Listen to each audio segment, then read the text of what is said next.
साई राम। मैं मीनाक्षी आप सभी लोगों का हार्दिक अभिनंदन करती हूँ साई अनुभूति चैनल में, और अनुभवों की श्रृंखला से एक बार फिर से एक बहुत प्यारा और अनोखा सा अनुभव लेकर आप सभी लोगों के समक्ष उपस्थित हुई।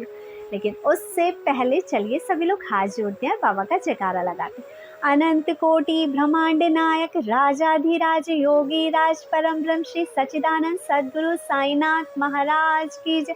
ओम साई राम। साथियों, आज जो अनुभव मैं आपको बताने जा रही हूँ वो है सरोज मलिक जी का। और सरोज मलिक जी के इससे पहले भी अनुभव चैनल के साथ शेयर किए जा चुके हैं, जिसमें जब इनका पहला अनुभव था, ये पहली बार शिरडी गई थी अपनी नंद के कहने से, तो बाबा ने गुलाब का फूल देकर इन्हें ब्लेस किया था। सेकंड टाइम जब ये शिरडी, इनके मन में इच्छा थी कि साईं, आपका कोई ऐसी पुस्तक नहीं है जिससे मुझे आपके बारे में पता चले, क्योंकि हर भगवान की कोई ना कोई ग्रंथ होता है, कोई ना कोई पुस्तिका होती है जिससे हमें उनके बारे में पता चलता है, जैसे कि दुर्गा चालीसा, शिव चालीसा, शिव महापुराण, भगवद गीता। इस तरह के कोई ना कोई ग्रंथ जरूर होता है जिससे हमें उस भगवान के बारे में पता चले। अपनी इस इच्छा को लेकर ये निकलती है बाहर समाधि मंदिर से, गुलिस्तान पहुंचती हैं, और जब रास्ते में ये जहाँ पे म्यूज़ियम है बाबा का, उस रोड पे जब जा रही होती हैं तो एक लेडी आती है जो कि इन्हें साईं सच्चरित्र दे देती है। और साईं सच्चरित्र पाकर इतनी प्रसन्न होती है क्योंकि उसमें बाबा का जीवन का सार है। उसमें बाबा कब शिरडी में आए थे, बाबा ने क्या क्या कैसे कैसे किया, वो सब कुछ लिखा हुआ है। जैसे हम सभी साईं भक्त जानते हैं कि साईं सच्चरित्र बाबा का एक महान ग्रंथ है। जो साईं सच्चरित्र का नियमित रूप से पठन पाठन करता है, बाबा उसके जीवन में खुशियाँ ही खुशियाँ भर देते हैं। लेकिन इसका मतलब ये नहीं है कि ज़िंदगी में हडल्स नहीं आएंगे, परेशानियाँ नहीं आएंगे। बाबा शक्ति देते हैं, उन परेशानियों से लड़ने की ताकत देते हैं। बाबा विश्वास है। और अब मैं बताती हूँ इनका एक और अनुभव। बात है 2017 या 18 की, इन्हें ईयर अच्छी तरह याद नहीं रहा। ये कहते हैं कि हमने शिरडी जाने के लिए टिकट जो है वो बुक करा ली थी, और कम से कम 10-15 दिन पहले। लेकिन इस बीच ऐसा हुआ कि मेरे हस्बैंड की कोई एक मीटिंग थी जो कि हर बार टल जा रही थी। कभी कोई नहीं आ रहा था उस मीटिंग में, कभी कोई बॉस नहीं आ रहा था। तो ऐसे ही करते करते वो दिन आ गया जिस दिन इन्हें शिरडी जाना था। अब मॉर्निंग में इनके हस्बैंड चले गए ऑफिस की मीटिंग है, और मीटिंग ख़त्म हो जाएगी तो मैं आ जाऊँगा। ये कहते हैं इनके मन में टेंशन हो रही थी क्योंकि रोज़ रोज़ मीटिंग तो कैंसिल ही हो जाती थी, कभी कोई आता था कभी कोई नहीं आता था। 10-15 दिन से यही चल रहा था। ये कहते हैं कि मैं हर थोड़ी देर बाद अपने हस्बैंड को फ़ोन करके पूछती, मीटिंग हो गई, मीटिंग हो गई। लेकिन इनके हस्बैंड कहते अभी नहीं हुई, थोड़ी देर बाद फ़ोन करके आप मुझसे पूछना। अब होता ये है कि समय बीतता जा रहा था। ये कह रही हैं कम से कम 12-12:30 बजे का टाइम था। इनके मन में ये विचार आया कि अपने हस्बैंड से पूछूं। ये कहते हैं उससे पहले मेरे हस्बैंड को जब मैंने फ़ोन किया था तो उन्होंने कहा कि मुझे लगता है कि जाना कैंसिल ही हो जाएगा, क्योंकि ये रोहिणी में रहती हैं और रोहिणी से नई दिल्ली रेलवे स्टेशन पहुंचने में टाइम लगता है। कम से कम 1-1.5 घंटा चाहिए स्टेशन में पहुंचने के लिए। तो ये कहते हैं इनके मन में बहुत, जिसे बोलते हैं ना, हलचल सी मची हुई थी कि बाबा मुझे शिरडी आना है, और देखो किस तरह की परेशानी हो रही है, मीटिंग हो क्यों नहीं जाती है जल्दी, और फिर आ जाए हम चले। लेकिन मीटिंग नहीं होती है और इनके हस्बैंड ने ये कह देते हैं। लेकिन ये बताती है 12-12:30 बजे के करीब मैंने अपने हस्बैंड को बोला कि आप ऐसा करो ना, तो ग्रुप हमें ले जा रहा है, उस भैया से बात करो और पूछो कि क्या उनके साथ कोई एक ऐसी लेडी जो अकेली हो, मैं उनके साथ रूम शेयर कर लूँगी और मैं चली जाती हूँ। तो इनके हस्बैंड ने कहा, सोचा होगा कि इनका मन है, तो उन्होंने बोला चलो पूछ लेते हैं। तो इनके हस्बैंड ने उन्हें फ़ोन किया, तो वो कहते हैं हाँ बिल्कुल एक लेडी हैं जिनके साथ जो जा रहे थे वो नहीं जा रहे हैं, तो मैं उनसे पूछ लेता हूँ फ़ोन करके, अगर वो शेयर करेंगी तो आप अपनी वाइफ को भेज देना। अब वो भैया उनसे बात करते हैं लेडी से, तो वो लेडी एग्री हो जाती है रूम शेयर करने के लिए, और तब इनके हस्बैंड इन्हें बताते हैं कि हाँ वो कर लेगी शेयर, तुम जा सकती। ये कहती है कि मैं तो बहुत खुश थी क्योंकि मैं अपने घर का सारा काम निपटा चुकी थी, क्योंकि मुझे तो पता था कि शिरडी की ट्रेन है, लेकिन जो डिले हो रहा था वो सिर्फ हस्बैंड की मीटिंग की वजह से हो रहा था। अब ये क्या करती हैं कि फटाफट जो सामान पैक था उसमें से अपने हस्बैंड के कपड़े छोड़ती हैं, अपने कपड़े रखती हैं, खाना जो बना हुआ था ये पैक कर लेते हैं। ये बताते हैं कि खाना मैंने बना लिया था, ठीक है, लेकिन खाया नहीं था क्योंकि मुझसे खाया ही नहीं जा रहा था, इस टेंशन में कि यार मैं शिरडी नहीं जा पाऊँगी। अब क्या करती हैं, ये चली जाती है। ये कहती है कि इनकी जो बेटी है वो गाड़ी से इन्हें आधे रास्ते तक छोड़ती है। उसके बाद मेट्रो स्टेशन पे इनके हस्बैंड आ जाते हैं। वहाँ से इनके हस्बैंड मेट्रो स्टेशन से न्यू दिल्ली जो रेलवे स्टेशन है वहाँ पे छोड़ देते हैं। ये कहते हैं साईं की कृपा से 10 या 15 मिनट पहले मैं वहाँ पहुँच जाती हूँ। उसके बाद ये कहती है वहाँ पे मुझे एक हिमाचल की फैमिली मिलती है, जिनके साथ बात करके मतलब मुझे इतना अच्छा लगा। और पूरे सफ़र में जिसे बोलेंगे या पूरी शिरडी यात्रा में उन्होंने मुझे एक परिवार का सदस्य समझा और बहुत अच्छे से मेरा समय गुजरा। ये कहती हैं कि हम शिरडी पहुंचते हैं और शिरडी पहुंचने के बाद जब भैया रूम की चाबी दे रहे थे तो इनके मन में ये हुआ कि भैया ये तो बताओ मुझे किस लेडी के साथ रूम शेयर करना है, आप बता दीजिए।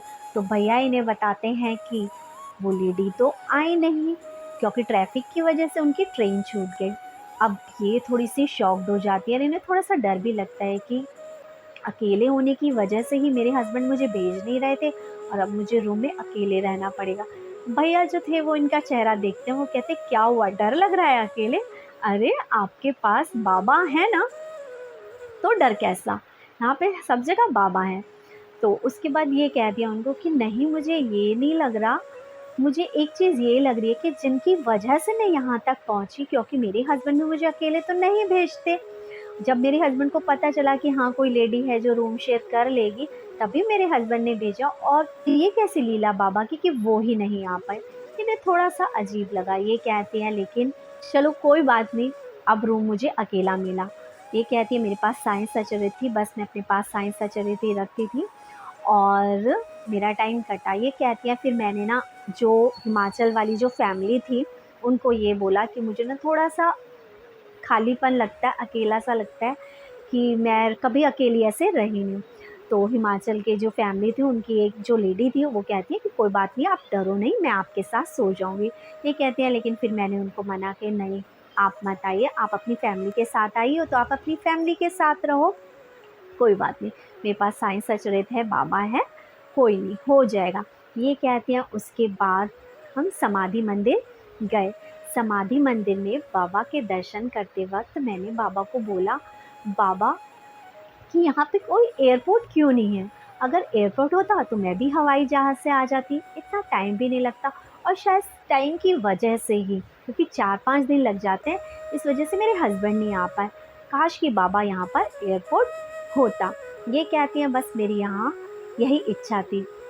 ये कहती हैं आप यकीन नहीं मानोगे कि जब दोबारा उसके बाद क्या हुआ कि हम 2019 में नहीं गए थे, उसके बाद लॉकडाउन लग गया, ठीक, क्योंकि यार इन्हें एग्जैक्ट याद नहीं है। ये कहते हैं लेकिन जब हम गए तो उसके बाद मेरे हस्बैंड ने एक दिन 2020 की बात है, मेरे हस्बैंड ने अचानक से जब लॉकडाउन खुला था तब मेरे हस्बैंड ने ये बोला कि चलो शिरडी चलते हैं। तो ट्रेन बुक कराने लगे, ट्रेन की टिकट बुक करा रहे थे, वो बार बार कैंसिल हो जा रही थी। और ये कहती हैं फिर ना मेरे हस्बैंड ने कहा कि नहीं चलना तो है ही, ऐसा करते हैं प्लेन से चलते हैं। तो इन्होंने बोला कि टिकट थोड़ी महंगी तो थी लेकिन मेरे हस्बैंड की इच्छा बहुत थी शिरडी जाने की, इसलिए हमने टिकट करवाई। और जब हम प्लेन से शिरडी पहुँचे तो मुझे पता चला कि अभी 2 साल पहले ही यहाँ पर एयरपोर्ट बना है। तब इन्हें अपनी वो बात याद आई कि बाबा मैंने कहा था कि काश एयरपोर्ट होता तो मैं भी हवाई जहाज़ से आ जाती, हमारा समय बच जाता। और बाबा आपने सुन ली, और जितने दिन में यहाँ नहीं है उतने दिन आपने एयरपोर्ट का निर्माण करवाया। बस ये कहती हैं मैं अपने मन में छोटी छोटी बातें सोचती हूँ और बाबा मेरी पूरी कर देते हैं। बाबा के अनुभव मेरे पास इतने हैं कि बाबा नित्य नए अनुभूतियाँ मुझे देते ही रहते हैं। मेरे ऊपर बाबा की अपार कृपा है। बस साईं हमेशा साथ देना, यही एक भक्त की कामना होती है, इसी तरह इनकी कामना है। इसी के साथ बस यही कहूँगी सभी साईं डिवोटीज से कि बाबा से पूरे विश्वास के साथ वस्तु मांगे। अगर आप जायज़ चीज़ की डिमांड करोगे ना तो बाबा क्षण भर की भी देरी नहीं लगाते उस डिमांड को पूरा करने के लिए। लेकिन हम कभी कभी अपनी ज़िंदगी में ना कुछ इच्छाएं ऐसी ज़िद पकड़ लेते हैं कि नहीं, उसके पास है तो मेरे पास भी होना चाहिए। और कभी कभी देखो, यंग जनरेशन है तो वो एक ये ज़िद पाल लेती है कि नहीं, मेरी जो शादी है इसी के साथ होनी चाहिए, बाबा बस इसी के साथ। वो सामने से देख रहे होते हैं कि नहीं, जो सामने वाला बंदा है या बंदी है वो सही नहीं है, वो उतनी केयर नहीं करा, फिर भी जिसे बोलते हैं ना, एक अजीब सा पागलपन चढ़ा होता है कि नहीं, मुझे बस चाहिए तो चाहिए। लेकिन याद रखिए, बाबा हमेशा जो चीज़ आपके लिए लाभदायक होगी, जिसका भविष्य पे आपके कोई बुरा असर नहीं पड़ेगा, बाबा वही चीज़ देते हैं। बाबा किसी चीज़ को देने में यदि देरी लगा रहे हैं तो समझ लीजिए, झोपड़ी 1 या 2 दिन में बन जाती है, मकान बनने में 1.5 से 2 महीने लगते हैं, बिल्डिंग बनने में आपके 4-5 महीने या साल भर लगता होगा। लेकिन ताजमहल अगर बनाना हो, बंगला बनाना हो, तो वो टाइम तो लेगा ही ना। तो बस, अगर देरी हो रही है तो मन में ये विश्वास रखें कि बाबा हमें शायद हमारी औकात से भी बढ़कर हमें कोई चीज़ देना चाहते हैं। वो चीज़ जिसकी हमने एक्सपेक्टेशन भी नहीं करी है, बाबा शायद हमें वो देना चाहिए। बस इस विश्वास के साथ बाबा से रोज़ कहते रहिए, बाबा आप हैं ना, बाबा आप साथ दे रहे हो ना, मुझे पता है बाबा, आप खड़े हो मेरे साथ, आप दे रहे हो मेरा साथ, बाबा आप बैठे हो मेरे पास, बाबा आप मुझसे बातें करते हो ना, बाबा आप मेरी सुनते हो ना। बाबा से इस तरह से बात करके तो देखिए, बाबा आपके पास खुद आ जाएंगे आपकी इच्छाएं पूरी करने। बस दृढ़ शक्ति और विश्वास को बढ़ाइए। बाबा की भक्ति अंधविश्वास में नहीं, विश्वास से कीजिए। अंधविश्वास में आप सिर्फ ये सोचेंगे, देखो, अंधविश्वास और विश्वास का डिफरेंस क्या होता है।